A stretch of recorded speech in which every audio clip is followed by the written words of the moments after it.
Live with CDP Sports Talk, a weekly sports and entertainment podcast sponsored by Barry Cullen Chevrolet. Live on YouTube, Facebook, Twitter, Twitch, and LinkedIn. And on audio via Apple Podcast, Google Podcast, Spotify, Anchor FM, iHeartRadio, Amazon Music, Radio Public, and TuneIn. Now, here's your host, Chris Palme.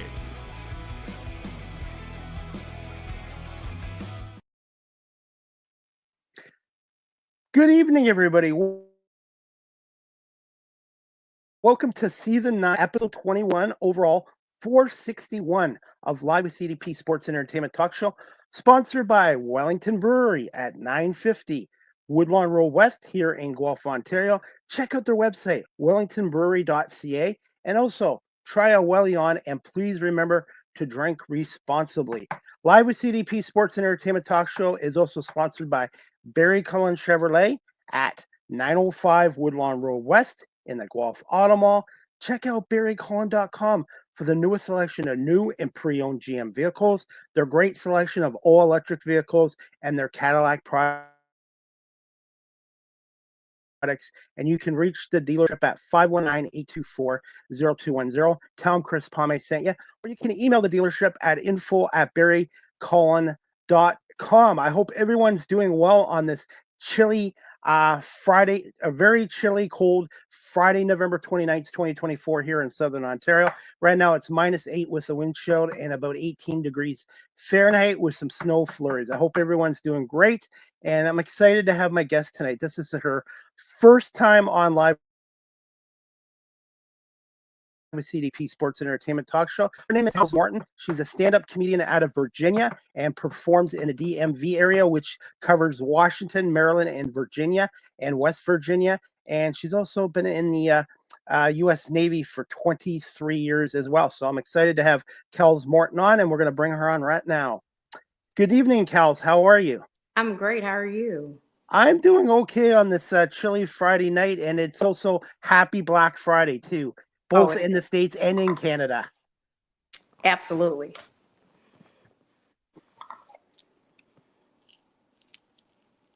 So how productive was it today for you to do Black Friday shopping? Or how should I say, how crazy was it? Crazy busy Black Friday shopping? I tried to get in and out of there because who wants to be stuck in all those lines? I think the traffic was worse than the actual shopping itself in the line. So I did half shopping online, and then the other half I did in store. So, but I got some pretty good deals, so it was worth it. I tend to agree with you there. I find sometimes it's the parking, finding a parking spot is more stressful than actually going into the stores and stuff like that. Absolutely. At this time of the year. So how is everything going with your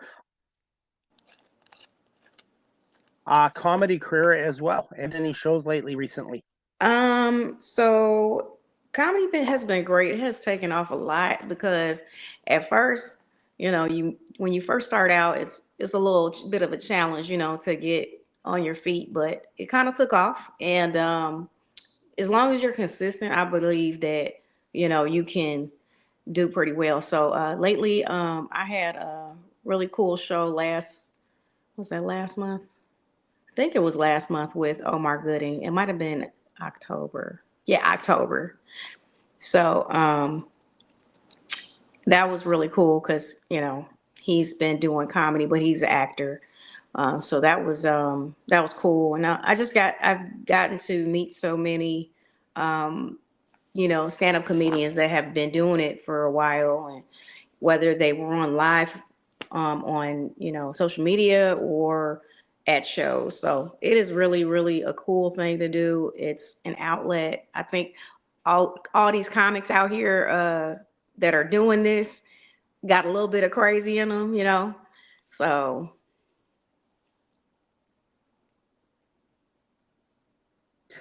And how was your Thanksgiving yesterday? Oh, Thanksgiving was good. I hung out with my husband, and he had some friends that he wanted to go visit. So we hung out with them, and I think I ate too much, but one plate is cool, but it depends on what you put on the plate. So it was a lot. Absolutely. Well, I was going to ask you this. What do you prefer, ham or turkey? Um, okay, so I have a pineapple allergy, so I kind of tend to stay away from the ham because people always put like pineapples and pineapple glaze or whatever. So I just get the turkey. And do you like mashed potatoes too and veggies? That's what I love. And the I stuff. do. I do. I had actually I didn't have any potatoes yesterday. I had mac and cheese and dressing, and I had some lima beans, and they were amazing, and some cabbage and collard greens, and just a lot of food. I just deviled eggs. That's my favorite. That's my favorite. One thing I wanted to ask you, I love mac and cheese, and we have it over here, but it seems to be bigger in the States than it is in Canada for having macaroni and cheese at holiday time. But there's nothing wrong with it, especially if it's homemade macaroni and Right. cheese. Right. So I maybe different like demographics, different culture. But yeah, that's a big thing. Mac and cheese is a big thing for Thanksgiving and Christmas. So Do you have a special recipe for it or anything that you um put in special? I just some people use like a cheese sauce. Some people use like a cheese. They like put cheese with it, like mix it in. So it's kind of like Yeah. it depends on how you want to make it with cream or a roux or But either way, and some people put eggs. Some people don't put eggs. I like eggs because that's how my elders made it with eggs and butter and cheese and stuff. So it's always amazing. So I don't really hate on anybody's mac and cheese. I just know I like my own. It's contributing You can't really go to your wrong. back. Your back get bigger, but it's good. It's really good. So Absolutely. You can't really screw up or go wrong with macaroni and cheese, and you can put so many different you can do so many things with it. Sometimes I put hamburger meat in my macaroni and cheese with mhm, some tomato sauce, a little bit of tomato sauce and onions and green peppers in mhm. too. That sounds good too. So So, or actually I better stop talking about food because I'll be hungry again. So, um Kels, I wanted to ask you this. Can you just tell my audience here, based in Ontario, a little bit about yourself, and also your 23 years in the maybe U.S. Navy, which is okay. amazing. Congratulations. It's actually 24, but I have spent more time in than like I guess most of my life, more than half of my life, right? So um, it is. It has been a journey. I'll say that. I came in when I was like 18 years old. I was able to see parts of the world that I probably would have never imagined. So I'm grateful for that. But it's been a long time, so I'm kind of ready to go and do other things. But it has been a great ride. I have a couple years left. I have 2 years and some change, and then I'm going to hang the uniform up. So, but I've ran into some great people and met some great people and got some mentorship. And it's just like there's no regrets. I have zero regrets about, deciding to join the military. But, um, you know, I spent a lot of time away from family. I spent a lot of time away from my husband, even. So it's just kind of, I'm at the end. So I'm just going to do these 2.5 years and I'm going to hang the uniform up proudly. Well, congratulations. Now, when you were a teenager, who were some of your influences or mentors that helped you decide that you wanted to have a career in the Navy? Oh, it wasn't no mentorship. Okay, I was from a rough part of Chicago, and Okay. it wasn't the greatest. I wouldn't say it was a bad neighborhood. It was just Chicago is. Uh, you just have to be influenced by your surroundings, and I definitely wasn't doing the right things. Right, so it was just time for me to make a decision because I really wasn't keen on going to college at the time, and I really didn't have a plan, and I just wanted to have a job and not be broke. So a recruiter, because like in the military in the US, they have recruiters that go out and recruit people into the military. So I ended up meeting a recruiter, and he was very good looking. That's how he got my attention. And I was young, so um, I thought he was giving me his number because he was interested. He was giving me his number because he wanted me to join the Navy. So there goes that. So I ended up, 6 weeks later, there I was in boot camp. Now, as an 18-year-old kid, how big of a decision was that? Obviously, it impacted your life, but were you a little bit nervous or kind of scared when you decided you were going to join the Navy? Yeah, I was scared because I had never really been away from my parents and stuff. So, I think any child that's, you're a teenager or barely grown. I was barely 18. So, um, I didn't know the what ifs. I didn't know the what's next. So it was just very scary being away. But after a while, you get used to it. And then I kind of liked it because I ain't have to follow their rules no more. I had my own household. Okay. So yeah, it was great. It brought structure to your life, and also to when you first joined the Navy, where did you end up being assigned to? So when I first came in, my first duty station was oh, that's a good question. EOD Mobile Unit 7 in San Diego, which is no longer a unit. But yeah, I was in San Diego, California, my first tour. How much of an adjustment was it going from an 18-year-old girl from Chicago to going into the U.S. Navy? Well, in boot camp, they kind of train you to like adjust really fast. So, by the time you get out of boot camp, you know, the customs and processes are kind of drilled into you. So you kind of adjust fast and then you just kind of do whatever your job is, right? So, um, just went to work every day after that. And, sometimes you're on shore and sometimes you're on a ship, it depends on where you're stationed. Did you experience homelessness, or not homelessness, but homesickness the first couple weeks you were there? Um, Absolutely. And we'll write letters and stuff because, I'm a little old, Chris. I'm a little older. So, I'm 52, by the way, so I'm old. so I'm 42, but at the time, not everybody had cell phones. So I had no cell phone, and I was writing letters to my parents, letters, postage stamps. Like, I don't even think people really do that much anymore, but yeah. Snail mail. They call it snail mail. And our postal service right now in Canada, they've been on strike the last 2 weeks. So everything has gone to the digital world now as well. Oh, wow. So, and last question I wanted to ask you about your Navy career. What was an average day like, and what were some of your most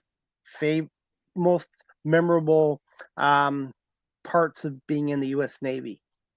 Average day is just, like whatever your job, just like if you worked in an office, you have, simple tasking and you guys a little bit more detailed tasking depending on what you have to do, paperwork and stuff and processing things. So that wasn't like it's not arduous. It's just, you just got to pay attention to the details in it, and just make sure everything's right and you do it. Um, the best part of doing your job is the travel. So like if I was on a ship, um, we get to visit places. I've seen, even non-ship, I've flown to, I just got back from Tokyo last week. So I love Tokyo. I had been already, but um, I've, just been in the Navy for the past 24 years.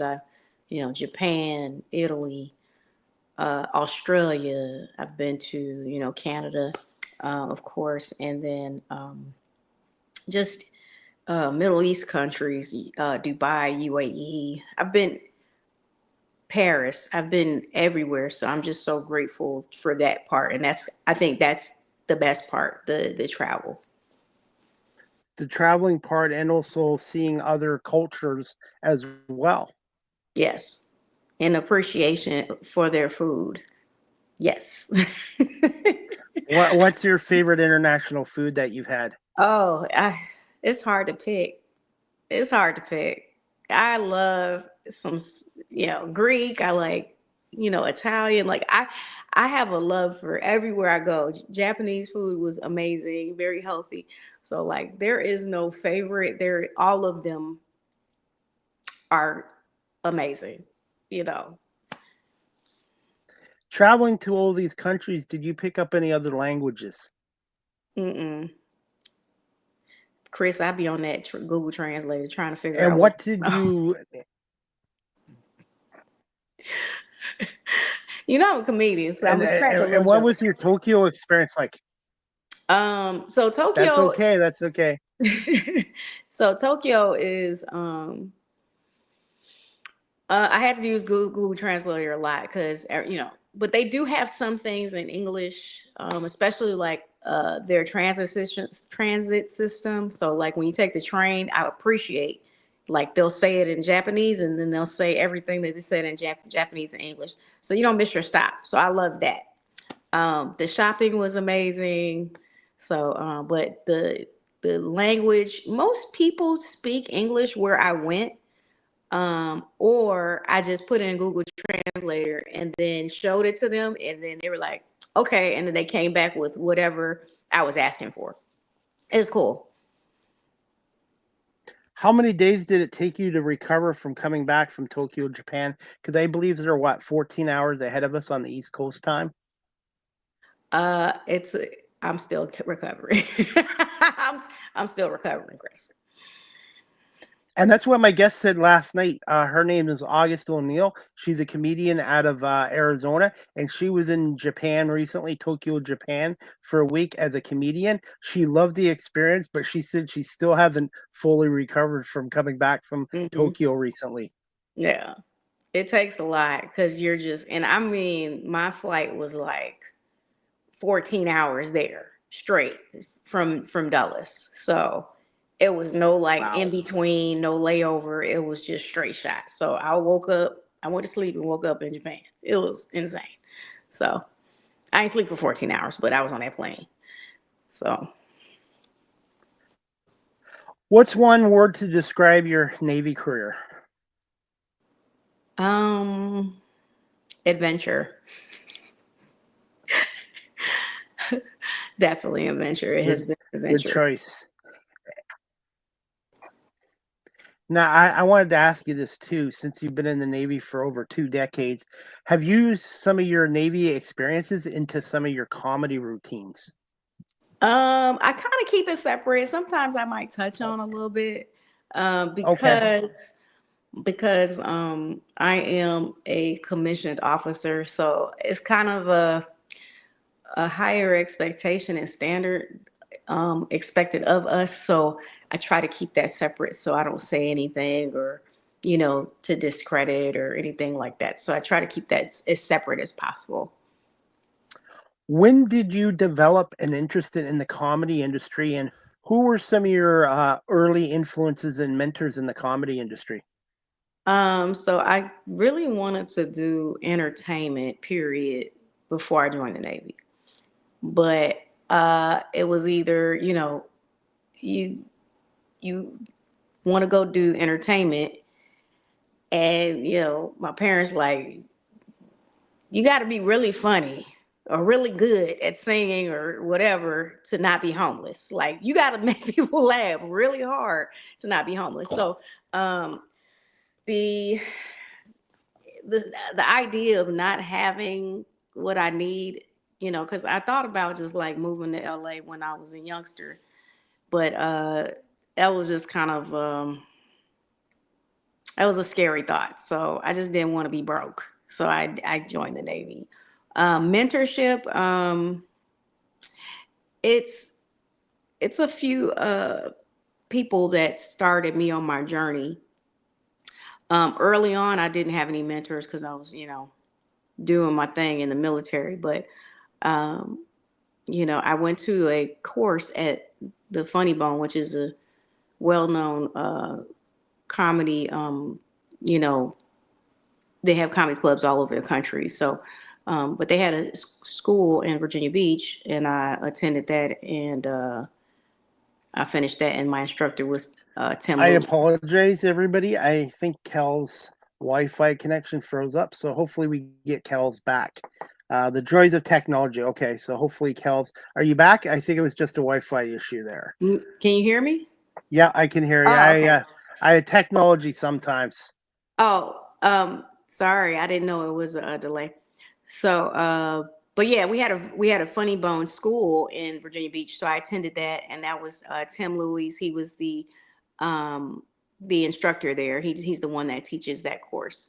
So, but my influences in comedy, do you have like old school comedians that you really like, Chris? Yeah, the late John Candy and Oh, Eugene Giant. Levy and Joe Yep. Flaherty. Back in the 70s and early 80s here, we had our own version of Saturday Night Live called SCTV Okay. with those guys that I just mentioned. And obviously, we've had a lot of Canadian comedians. Everybody thinks that Canada is hockey, beers, and donuts, but we've also produced a lot of great comedians as well. And there's a lot of comedy clubs in Canada as well. So, Yeah, John Candy it was a favorite, especially with my parents. I liked Red Fox. I don't know if you're familiar, but Red Fox, yep. yeah, I love Red Fox, and I loved Bernie Mac, and just growing up seeing those two, and like some of the newer guys, they're still been in the game for a long time, but not as and Richard Pryor, obviously, but Chappelle, and then there's some newer comedians, but even like Wanda Sykes, she's like one of the OGs, some more. And then there's some newer ones like Ashima Franklin and newer females too, and they're like and Takara Williams. So there's a few that I'm like, oh wow, like they're doing great things, because it's not a lot of women in comedy either, not mainstream. It's hard. It is really hard, but it can be done. So it's Do good to you see. do you remember the first time that you did a stand-up comedy in front of a live audience?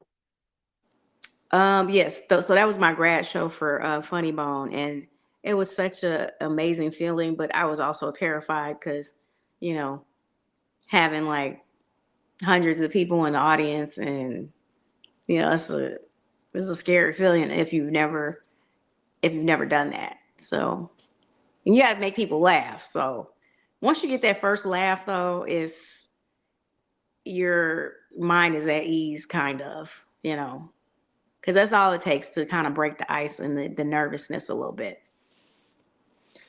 How long does it take, Cal, to gauge an audience mood? And do you prefer to open up a show or in the middle or at the end of a show? I've done a little bit of all of that. So, uh, when you're a young comedian, because I'm like, a little under 2 years, uh, it's you're mostly doing beginning of the show if you're young in the game, but um, uh, getting the mood of the audience, like you could most of the time they're receptive, they'll laugh and stuff, but you'll have some tough crowds, and you know you'll get to them, some you'll get some laughter, even the toughest crowds I've gotten laughter. So that's it's a good feeling, and then going in the middle is like a little bit better because then the audience is kind of warmed up, so that's like it's cool, but at the end, really, like, people usually go at the end are like the closers, Sometimes it's headliners, so headliners are usually doing like 25 to 30 minutes or more.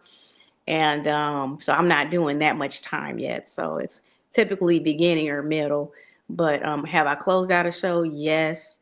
But I closed the show, not headline the show. Headlining means like you're the person that you're selling the tickets. You're the face of that show. So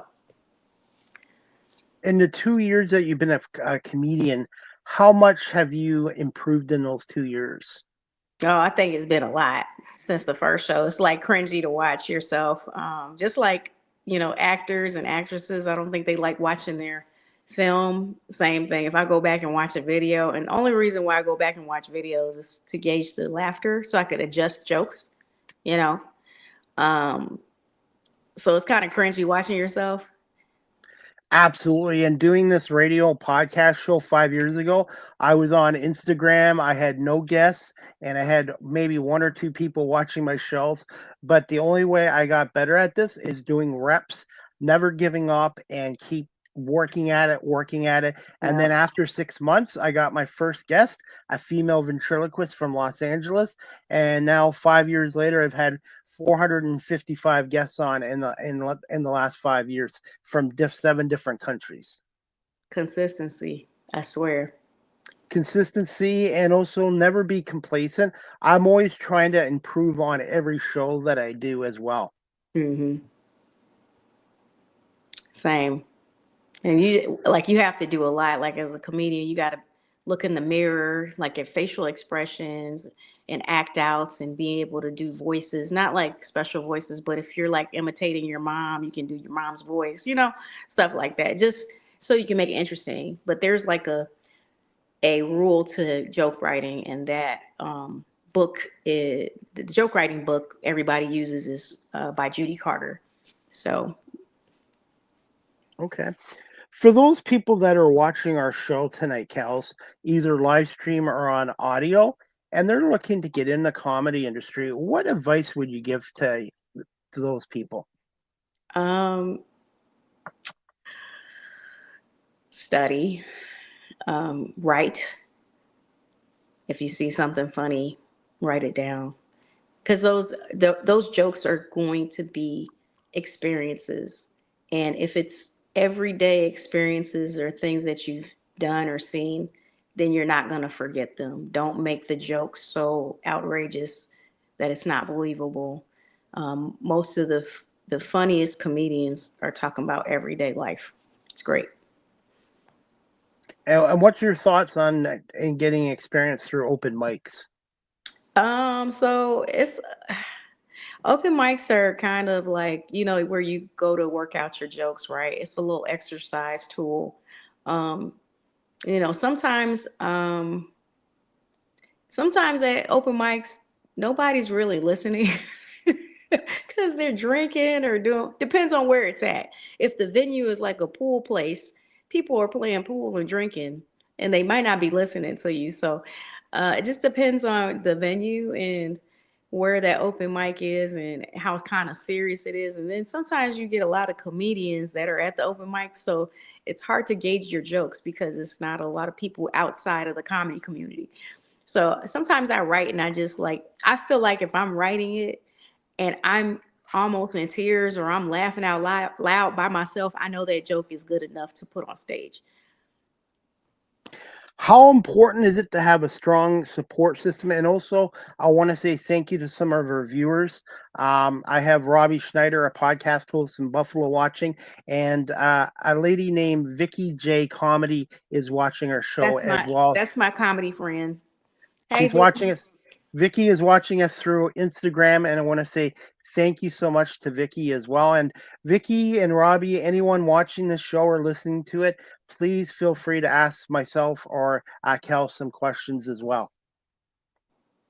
So, yeah, Vicky's hilarious. So that's another good one if if you're pulling up guests. She's really, really good comedian. So, but yeah, it's open mics are just depends on the open mic. So How did you come about meeting Vicky J as well?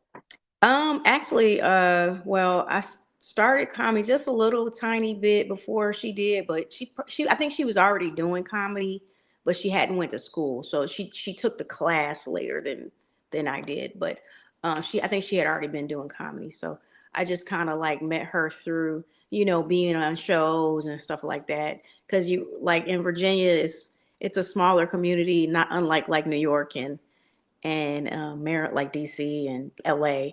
And I think those are smaller communities in their own right. But in Virginia, you'll see all the comics in the area, and different venues and different shows. So you'll end up, engaging with them. So she's just a dope person. So she's funny. And then I actually hosted her grad show when she graduated from the Funny Bone.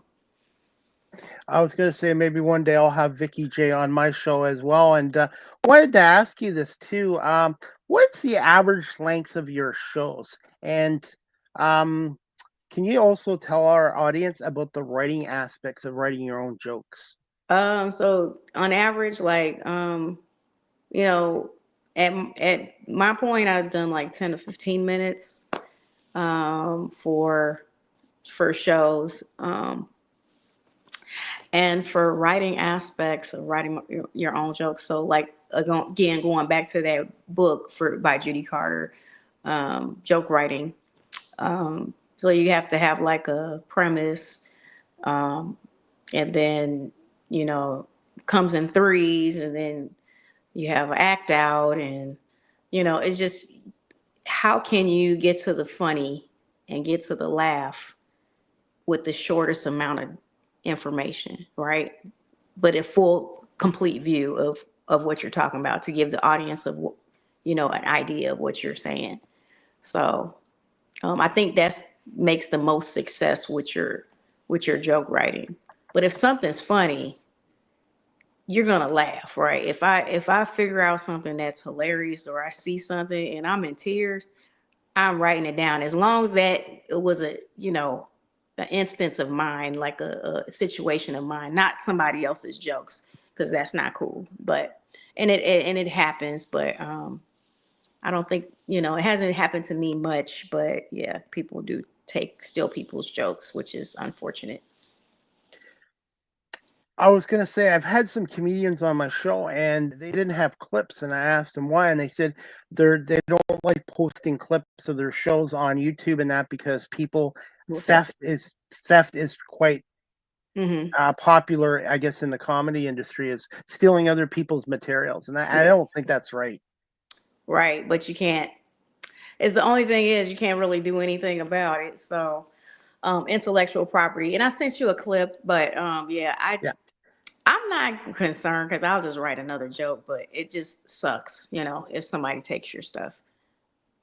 Do you ever get writer's block when you're trying to Oh, write jokes? absolutely. That happened to me like maybe almost 2 months ago, and I was just like waking up, because usually I'm like really, I have a lot of clarity in the mornings, so I was like getting up and I'm like, just nothing I felt was funny, because I told you I can write and then be like laughing, like howling, and then I wasn't coming to me like that, and I just couldn't figure out why. I think it was a lack of nutrients. That's just me. But brain food is a thing. So if you don't take the right vitamins,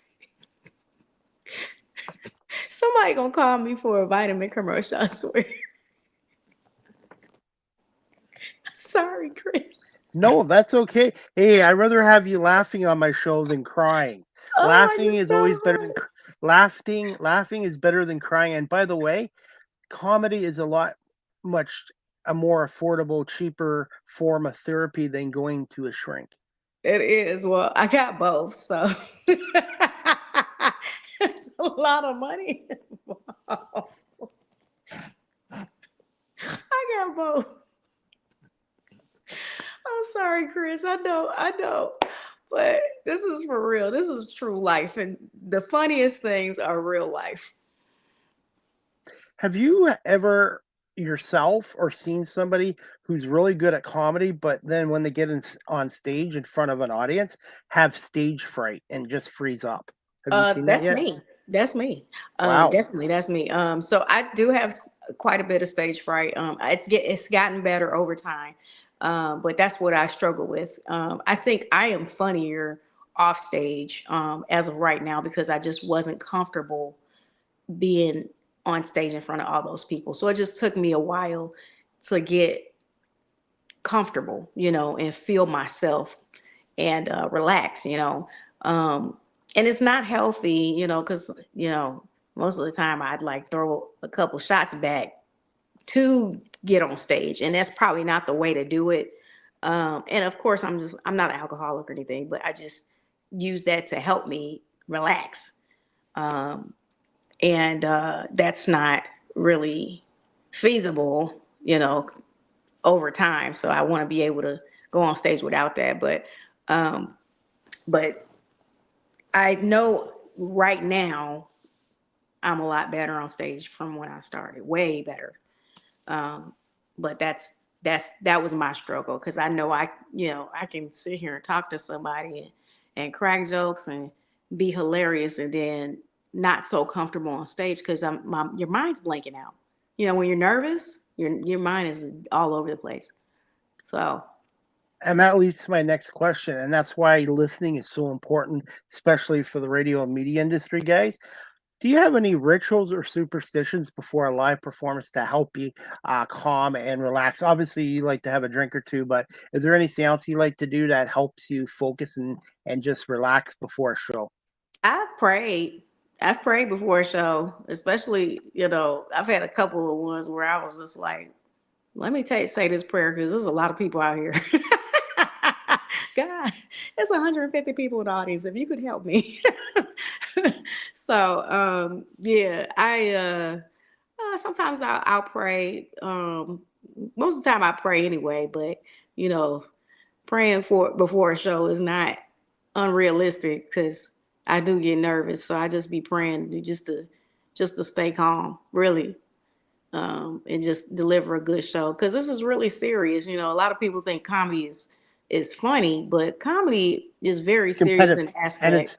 it's very competitive, right? It is competitive. It is competitive. But you know, I I'm really just trying to compete with myself.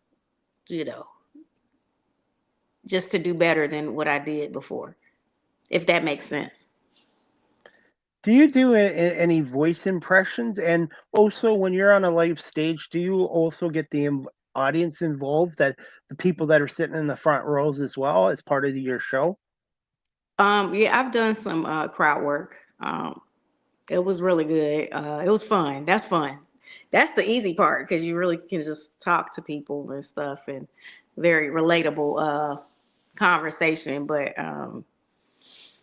impressions, no, I know some people that can do some impressions, but I haven't really used any voices or anything like that. But I'm sure I'll get to that. Maybe, talking about my parents and my grandparents or whatever. Oh, actually, I did. I was talking about my grandmother. I did because, she's not really, really, really country, but she has a little southern twang. So I was talking about, how she was telling me I can find a better man, you know, and people thought that was funny. What's your thoughts on ventriloquists? I've actually had a few of them on my show. I think they're cool. I mean, anytime somebody can have a conversation without moving their mouth, that's crazy. Like to me, it's crazy. I can't do that. So I am not going to hate on that's a talent that, not many people possess. Would you ever try to do that? Get into that or try it? Um, I never thought about it. I think my mouth too big, Chris. Mine is bigger, by the way. I have a big mouth. My best talent is talking. I tried karaoke once in New York. I emptied out a bar, so the bartender goes, "Thank God you don't live in New York." It was a lot of fun. I had a few drinks in me. It was a lot of fun, but I have no musical talent whatsoever. So my talent is my mouth. Yeah, my mouth too big to be trying to keep it closed. And Vicky J's still watching. So Vicky, if you have questions, please feel free to ask more questions. Kells, are you okay for a few more minutes? Another Yeah, 5 minutes, that's fine. few more minutes, okay? Because I think we're having a good conversation as well. Before we get to any more questions, I wanted to play you a clip that you sent to me in a DM on Facebook, and just get Okay. your thoughts on this little live show that you did. Just let me know if you can hear the audio okay. Okay. 1 second. I wear many hats literally with this show. So I'm going to try to play the video and audio guy here right now.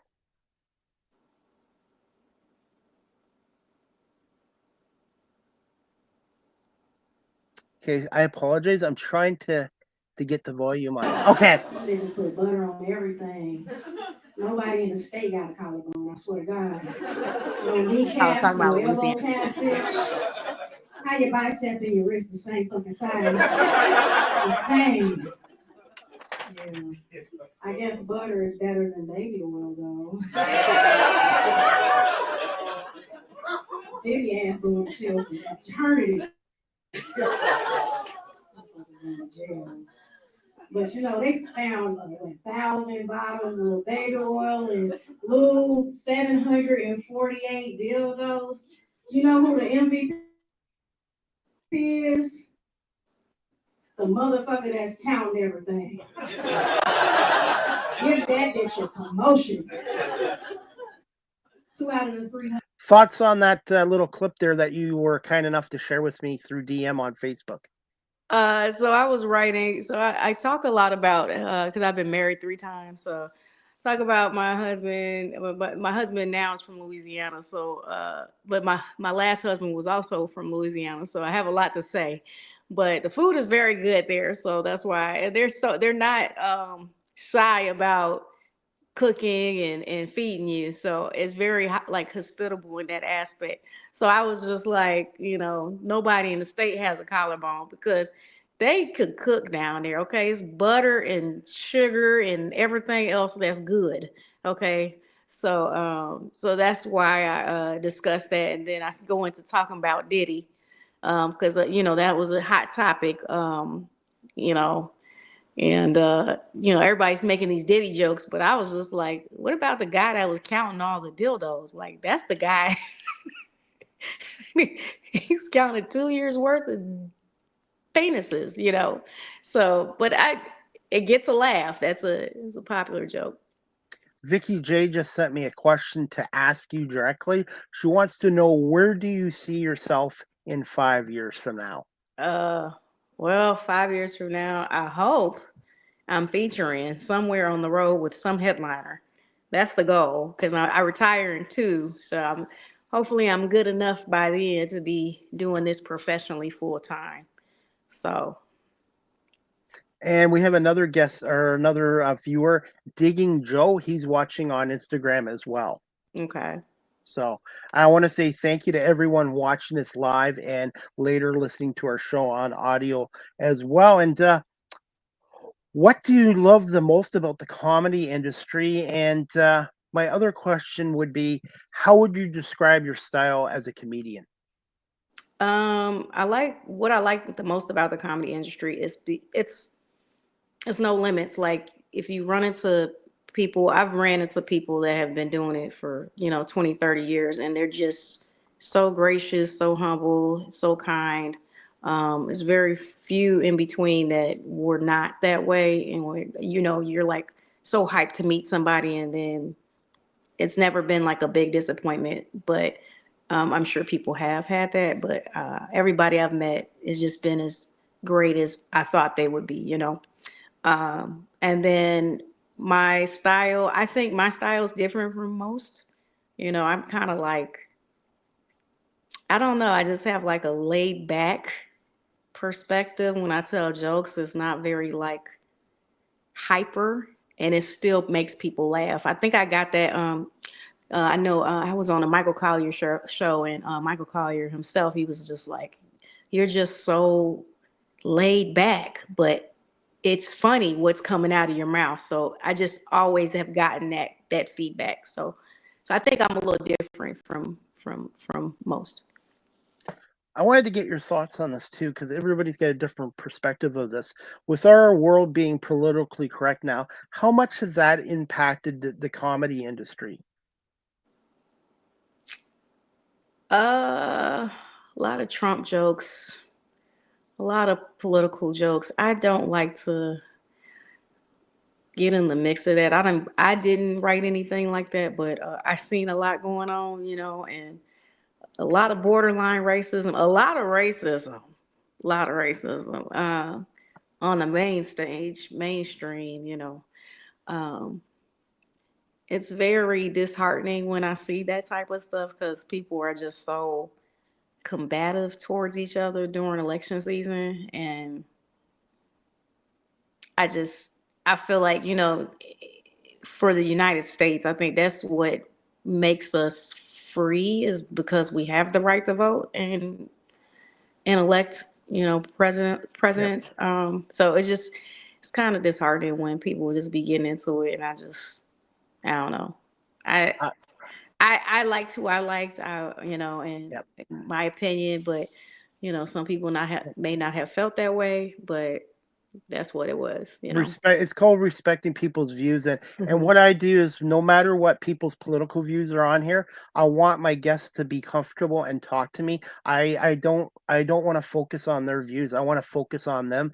And as for as for comedy too, people won't need a good laugh nowadays. I think the whole world needs more comedians and musicians, because it is a form of therapy, and for a couple hours it can take your mind off problems and stresses in your life. Yeah, you gotta have that laughter. It's a stress reliever, I swear. And like I said, it's cheaper than therapy. Or the same price. Okay, good question. Now, one other couple more quick questions for you is, what's been one of your favorite one of your favorite clubs that you've performed at, and have you had one audience where they were really tough to get a laugh out of? I think Funny Bone has been the favorite. I did one. Uh, I've done like the Michael Collier show a few times, and that's always a fun time too. It's a little different because you're in a chat room. You're not like your live stream just like now, but it's still a good time, and he just provides that platform for so many comedians. So it's just so appreciated. But yeah, Funny Bone's probably been the favorite. And then I would love to do international comedy. It's gonna come. I'm gonna manifest and speak it into existence because I know it's gonna happen. But yeah, it's just been a blessing to hit any stage. But it's just gotten increasingly better with gigs that I've gotten.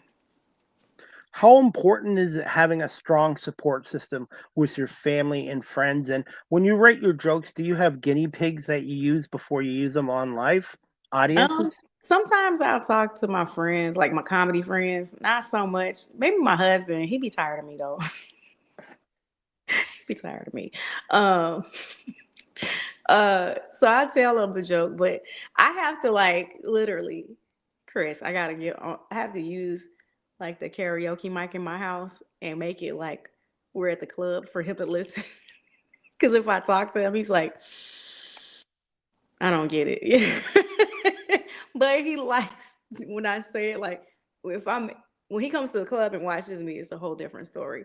But and friends, I have been blessed. Like I have gotten support beyond, what I could ever dream of. So, my military family has shown up and shown out. I've, on average, it's like 3 to 4 people just pop up at a show. So I'm just super grateful at that. And, my comedy friends, ladies of comedy, woo woo. So that's Vicky, Sherry, Yield Dixon, and Sonia Washington. So we all kind of like hang out together too. So we have like a writing. Usually we'll do a monthly writing session as well. So just to kind of like punch up our jokes, we already have the material written just to see if something can make it funnier or whatever. So that helps. And then we all write individually as well. So it's always a good thing. I've been up to Richmond. There's a girl, a lady named Apple Brown Betty. She has a She's been on writing. my show. Oh, she has. Apple Brown Okay. Betty. Yes, she was on my Yeah. show 3 weeks ago. I was fortunate enough to attend one of her writing sessions. It's a little stretch to get there because it's about an hour and some change up. But I was able to go to one of her writing sessions before, and I've actually seen her perform too because she had like a comedy brunch Mother's Day weekend of this year. So she's really a pleasant and wonderful person. So How good and was fun. her? How good of a comedian is she? Oh, she's good. She's great. I saw her Mother's Day weekend because I had a show up in Richmond, and then she had a brunch the following day. So I said, "Oh, well, I'll just stay up here and pop up and see the show." But she was great. And finally, we're going to wrap this show up because I know you've got another engagement to go to shortly. So, what I do this with all my guests, Kells. What are some fun facts about Kells Morton that your fans and audience might not know about you? Um, I'm an extroverted introvert. Really? Yes. I used to be like that too, and then I got older, and now I love being in front of camera. I love being in front of audience, and I just tell people when you're in front of an audience, just be yourself. Don't try to be somebody that you're not. Hmm.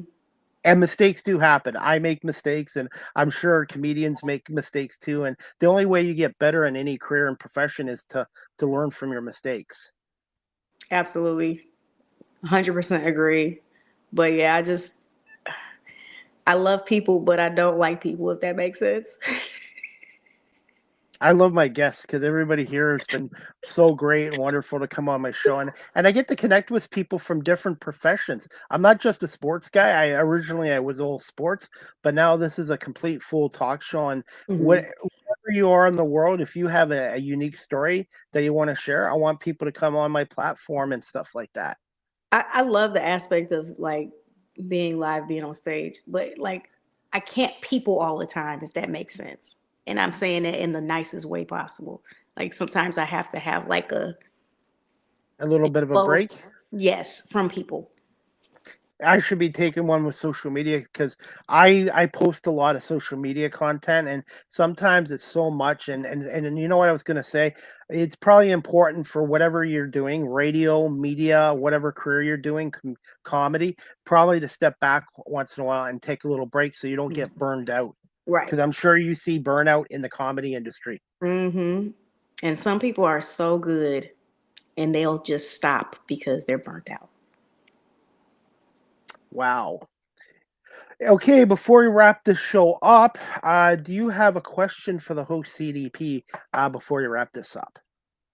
Um, how do you have any words of advice from your experience building up your brand in your platform in your show? I would say it starts with your mindset. You have to believe in yourself and what you're doing. And you're also going to get people, family and friends that will support what you're doing, but you're also going to get your haters and skeptics and Mhm. naysayers. And you're also going to have your successes, but you're also going to have your setbacks. I never use the word failure. Basically, the word no means it's a temporary setback. So I would say it all starts with your mindset. If you don't believe in yourself and what you want to do and your passions and stuff, then you won't succeed. So it's basically passion, but you also mindset, passion, and your work ethic. Because anything you do in life, if you want to be successful, you have to put in the work.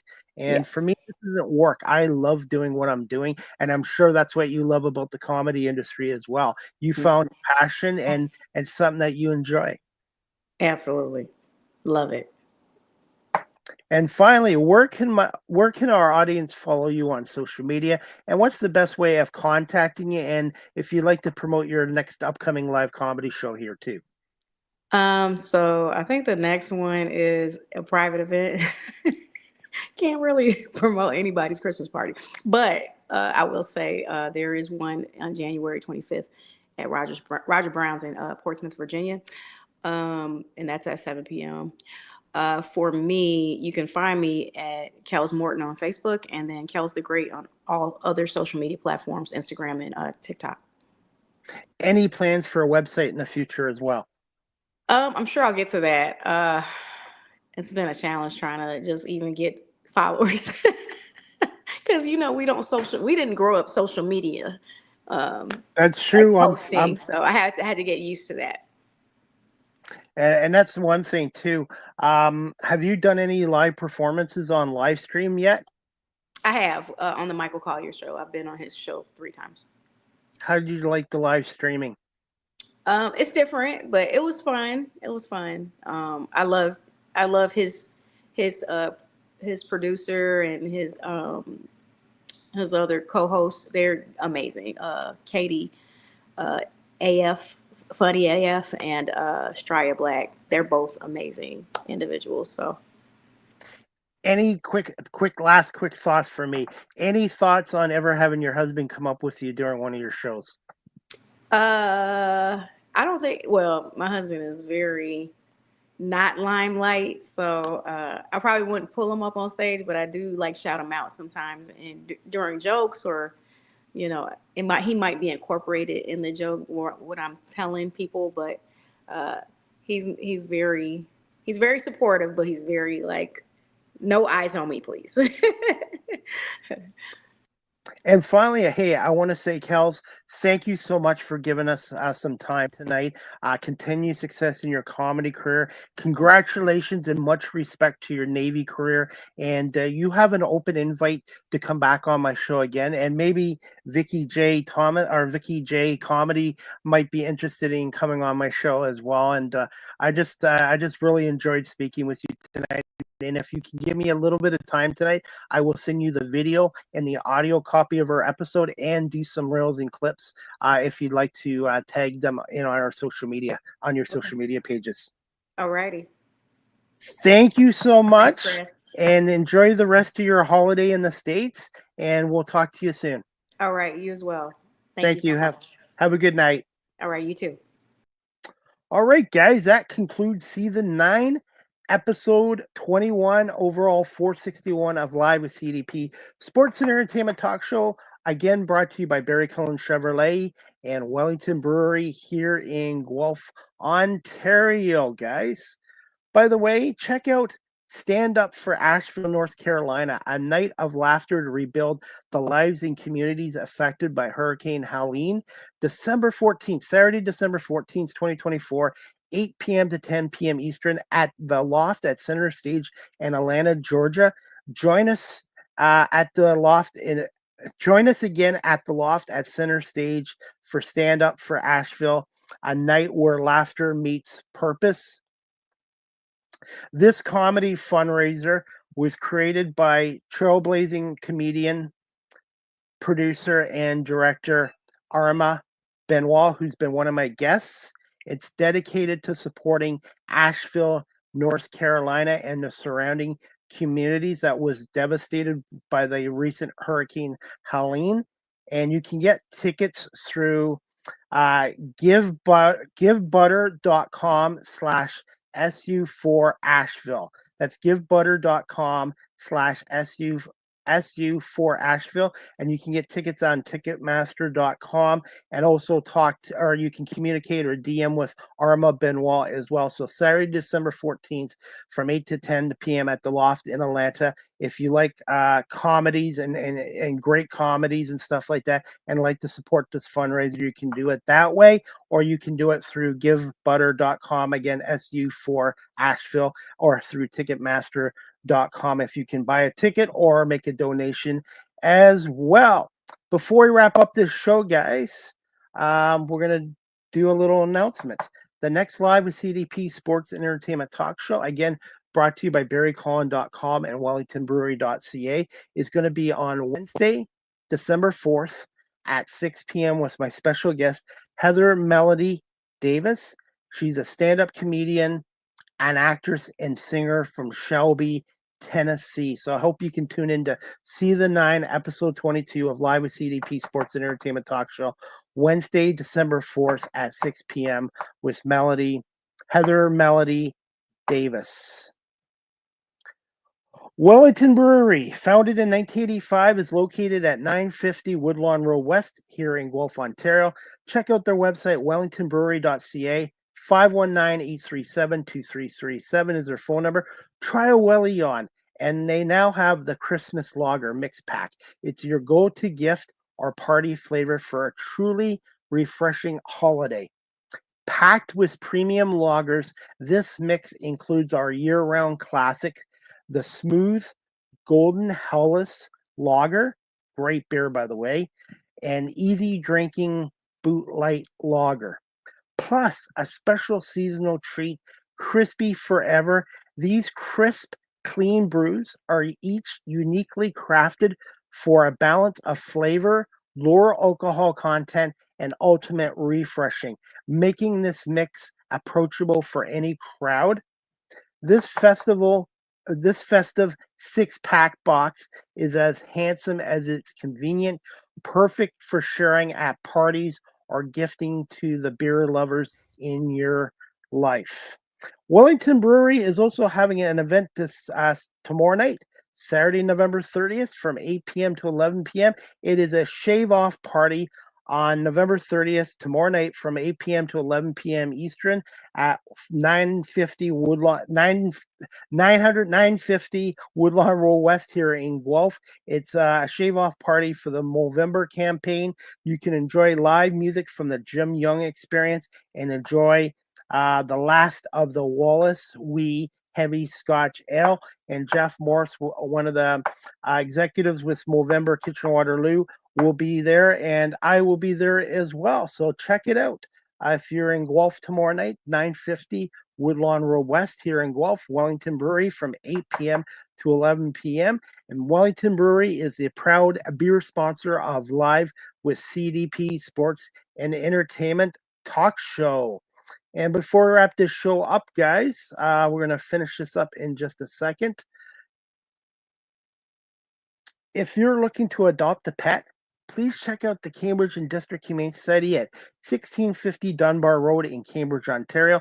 Telephone number 519-623-7722, extension 0, or visit their website at cambridgehumanesociety.org. I am currently selling calendars, 2025 Cambridge Humane Society calendars for $10 cash, or you can PayPal me at cpalme19@gmail.com. That's PayPal, cpalme19@gmail.com. And the money goes to supporting our homeless animals, furry friends down at the Cambridge District Humane Society. And they're also doing a monthly 50-50 raffle through their website, cambridgehumanesociety.org, and click on events. And if you're looking to adopt a pet, you can do it through their website. All the profiles are there. And if you're looking to volunteer, like I've been a volunteer with them since February 2024, you can click on their website and click on volunteering and fill out their application form as well. Live with CDP Sports and Entertainment Talk Show is live streamed on these platforms: YouTube, Facebook, Twitter, Twitch, LinkedIn, and now available on Instagram. And make sure you follow and like me on my social media pages. You can also view my website at beacons.ai/Chris D. Palme. Live with CDP Sports and Entertainment Talk Show again is brought to you by Barry Cullen Chevrolet Dealership at 905 Woodlawn Road West in the Guelph Auto Mall. Check out barrycullen.com for the newest selection of new and pre-owned GM vehicles. Give them a call at 519-824-0210 or email them at info@barrycullen.com. I have been a proud customer of Barry Cullen Chevrolet here in Guelph since 2000, and Barry Cullen Chevrolet has been family run and operated here in Guelph since 1969. You can also follow this content creator on TikTok at Live with CDP and hit the follow and like notification as well. StreamYard is the official live stream provider of Live with CDP Sports and Entertainment Talk Show. If you're into webinars or podcasting or live streaming, check out StreamYard.com. They have many plans. They have a basic free plan, a paid professional plan that I have, and they have business plans, and you can do that through StreamYard.com and contact your sales department as well. Live with CDP Sports and Entertainment Podcast. The audio version is available on these platforms: iHeartRadio, Amazon Music, Spotify for podcasters, Apple Podcasts, Breaker, Pocket Cast, Spotify, Castbox, LinkedIn, Pandora, Tuned In, YouTube Music, and Good Pods. And please remember to hit the subscribe and like notification.